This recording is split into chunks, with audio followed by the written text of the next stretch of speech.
গ্রহ নক্ষত্র আকাশ বাতাস সহ বিশ্বের প্রতিটি প্রাণী ও বস্তুর নিয়ন্ত্রণ আল্লাহ রাব্বুল আলামিনের হাতে। তার ইশারাতেই চলছে গোটা বিশ্ব। অথচ তারই সৃষ্টি নীল গ্রহের মাটিতে, সমুদ্রের গভীরে কিংবা মহাকাশে ক্ষমতার এক অদৃশ্য জাল বিছিয়ে বসেছে একটি দেশ, নাম তার যুক্তরাষ্ট্র।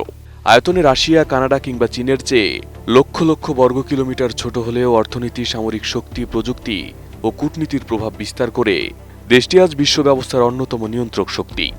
একবিংশ শতাব্দীর এই পৃথিবীতে আপনি চীনের পণ্য ব্যবহার করতে পারেন, জাপানি গাড়ি চালাতে পারেন, কিন্তু আন্তর্জাতিক অর্থনীতির বিশাল অংশের দরজা খুলতে এখনো প্রয়োজন হয় মার্কিন ডলারের। কোনো দেশ ওয়াশিংটনের নীতির বাইরে গেলে তার উপর নেমে আসে নিষেধাজ্ঞা, বাণিজ্যিক চাপ কিংবা আর্থিক অবরোধ। যেন পৃথিবীর ক্ষমতার মানচিত্রে এক অদৃশ্য সুইচ বোর্ড, যার অনেকগুলো সুইচই রয়েছে ওয়াশিংটনের হাতে। এই আধিপত্যের প্রথম স্তম্ভ হল সামরিক শক্তি। বিশ্বের বিভিন্ন কৌশলগত অঞ্চলে যুক্তরাষ্ট্রের সামরিক উপস্থিতি রয়েছে। বিমান ঘাঁটি, নৌঘাঁটি, সেনা স্থাপনা আর সমুদ্রপথে টহল দেওয়া যুদ্ধজাহাজ, সব মিলে তৈরি হয়েছে এমন এক বৈশ্বিক নেটওয়ার্ক, যার মাধ্যমে দ্রুত বিশ্বের বহু অঞ্চলে সামরিক শক্তি পাঠাতে পারে ওয়াশিংটন। আর আছে একের পর এক পারমাণবিক সক্ষমতা সম্পন্ন সাবমেরিন ও 11টি পারমাণবিক চালিত বিমানবাহী রণতরী। মাত্র 50 বছরের ইতিহাস দেখলেই বোঝা যায়, এশিয়া থেকে আফ্রিকা কিংবা মধ্যপ্রাচ্য, বিশ্বের প্রতিটি সংঘাতে কখনো সরাসরি, কখনো পরোক্ষভাবে জড়িয়েছে আমেরিকা। রাশিয়া ইউক্রেন যুদ্ধ, গাজা কিংবা ইরান যুদ্ধ, বর্তমান পৃথিবীতে চলমান অধিকাংশ সংঘাতগুলোতেই এখনো জড়িয়ে আছে দেশটি। অর্থাৎ আমেরিকার যুদ্ধক্ষেত্র শুধু তার নিজ ভূখণ্ডে সীমাবদ্ধ থাকে না।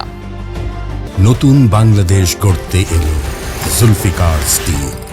জুলফিকার স্টিল। কিন্তু শুধু সামরিক সক্ষমতায় কি আমেরিকার আসল ক্ষমতা? উত্তর হলো না। আরো ভয়ঙ্কর অস্ত্রটি হলো ডলার।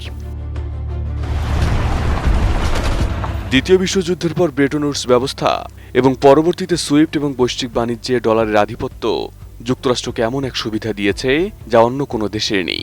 তেলসহ গুরুত্বপূর্ণ পণ্যের আন্তর্জাতিক বাণিজ্যেও ডলারের ব্যাপক ব্যবহার তৈরি করেছে বিপুল বৈশ্বিক চাহিদা। আর আর্থিক নিষেধাজ্ঞার মাধ্যমে সেই ব্যবস্থাকে পরিণত করা হয়েছে ভূরাজনৈতিক অস্ত্রে। কোনো দেশ মার্কিন নিষেধাজ্ঞার আওতায় পড়লে তার ব্যাংক, ব্যবসা ও আন্তর্জাতিক লেনদেন ভয়াবহ চাপের মুখে পড়ে। এরপর রয়েছে আরেক অদৃশ্য শক্তি, প্রযুক্তি। গুগল, অ্যাপল, মাইক্রোসফট, মেটার মতো মার্কিন প্রযুক্তি প্রতিষ্ঠান কোটি কোটি মানুষের যোগাযোগ, তথ্য, ডিজিটাল জীবনের কেন্দ্রে অবস্থান করছে। আপনার সার্চ, আপনার সামাজিক যোগাযোগ মাধ্যম, আপনার অবস্থান, ডিজিটাল পৃথিবীর বিপুল অংশই চলে এমন এক অবকাঠামোর ওপর, যার বড় অংশের নিয়ন্ত্রণ যুক্তরাষ্ট্রভিত্তিক প্রতিষ্ঠানগুলোর হাতে। এমনকি আকাশের উপরেও রয়েছে আমেরিকার ছাপ। বিশ্বজুড়ে ব্যবহৃত জিপিএস ব্যবস্থা পরিচালনা করে মার্কিন সরকার। যদিও আধুনিক বিশ্বে বিকল্প স্যাটেলাইট নেভিগেশন ব্যবস্থাও রয়েছে, তবু জিপিএস এর বৈশ্বিক প্রভাব অস্বীকার করার উপায় নেই। আর এই আধিপত্যকে শক্তিশালী করেছে মিত্রদের বিশাল বলয়, ন্যাটো থেকে শুরু করে এশিয়া প্যাসিফিকের বিভিন্ন নিরাপত্তা অংশীদারত্ব। ফলে ওয়াশিংটনের প্রভাব শুধু তার নিজের সেনাবাহিনীর শক্তিতে নয়, বিস্তৃত মিত্র জোটও তার ক্ষমতার অংশ। তবে এই সাম্রাজ্যের সামনে এখন প্রশ্নও বাড়ছে। চীনের উত্থান, ব্রিক্সের সম্প্রসারণ, স্থানীয় মুদ্রায় বাণিজ্যের প্রবণতা এবং ডলারাইজেশনের আলোচনা সবই ইঙ্গিত দিচ্ছে এককেন্দ্রিক বিশ্ব ব্যবস্থায় ফাটল ধরছে। তাহলে কি শেষের পথে আমেরিকার শতবর্ষের আধিপত্য, নাকি নতুন প্রতিদ্বন্দ্বীদের মোকাবিলা করে আরো শক্তিশালী হয়ে ফিরবে ওয়াশিংটন? উত্তরটা হয়তো সময়ই দেবে, কারণ ইতিহাসের সবচেয়ে বড় শিক্ষা, কোনো পরাশক্তি চিরকাল পরাশক্তি থাকে না।